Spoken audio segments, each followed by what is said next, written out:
Seshachalam encounter ఘటనపై మ్యాజిస్ట్రేరియల్ విచారణలో నిజాలు వెలుగులోకి వస్తాయని ఏపీ ప్రభుత్వం అభిప్రాయపడింది. ఈ ఘటనపై సంబంధిత మంత్రులు డీజీపీ రాముడుతో సమీక్ష జరిపిన AP CM Chandrababu Tamil Nadu CM పంపిన లేఖకు ప్రత్యుత్తరం రాశారు. మృతులంతా తమిళనాడు వాసులే కాబట్టి ఏపీ ప్రభుత్వం తరపున పరిహారం చెల్లించలేమని తెలిపారు. కాల్పుల ఘటనపై హైకోర్టు కౌంటర్ దాఖలు చేయమని ఆదేశించడంతో దీనిపైన సమీక్షలో చర్చించినట్లు తెలిసింది.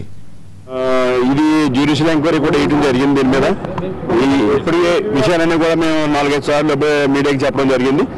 ఈ జ్యుడిషియల్ ఎంక్వైరీ ఉంది కనుక మెజిస్ట్రియల్ ఎంక్వైరీ ఉంది కనుక ఎంక్వైరీ రిపోర్ట్ తొందరగా తెప్పించుకోవడం జరుగుతుంది. అలాగే ముఖ్యమంత్రి గారు తమిళనాడు ముఖ్యమంత్రి గారు రాసిన లేఖ రిప్లై కూడా ఇవ్వడం జరుగుతుంది. అలాగే ఇటు హైకోర్టు కానీ ఇటు హెచ్ఎస్సీ కానీ ఇచ్చడానికి అన్ని రిపోర్ట్లు కూడా ఇవ్వడం జరుగుతుంది. సంచలనం సృష్టించిన సరూర్ నగర్ కాల్పుల ఘటనపై క్లారిటీ ఇచ్చారు ఎల్బీ నగర్ డీసీపీ. నందిగామ కాల్పులకు ప్రతీకారంగానే సరూర్ నగర్ లో నాగరాజుపై కాల్పులు జరిపారన్నారు. నిందితులు భూతం శ్రీనివాస్, చిన్న శ్రీనివాస్ తో పాటు సుపారీ తీసుకున్న బాబు గణేష్ లను అరెస్టు చేశారు. పరారీలో ఉన్న 8 మంది నిందితుల కోసం గాలిస్తున్నామన్నారు డీసీపీ.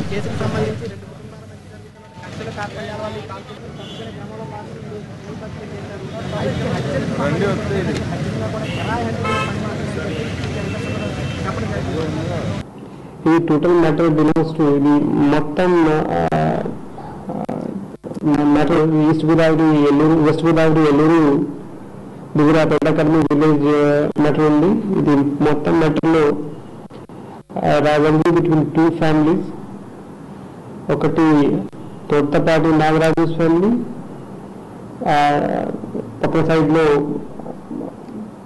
మొత్తం గోవిందోస్ family and their associates. The real reason of fighting between these two families village domination ప్రభుత్వం కోసం, village politics లో domination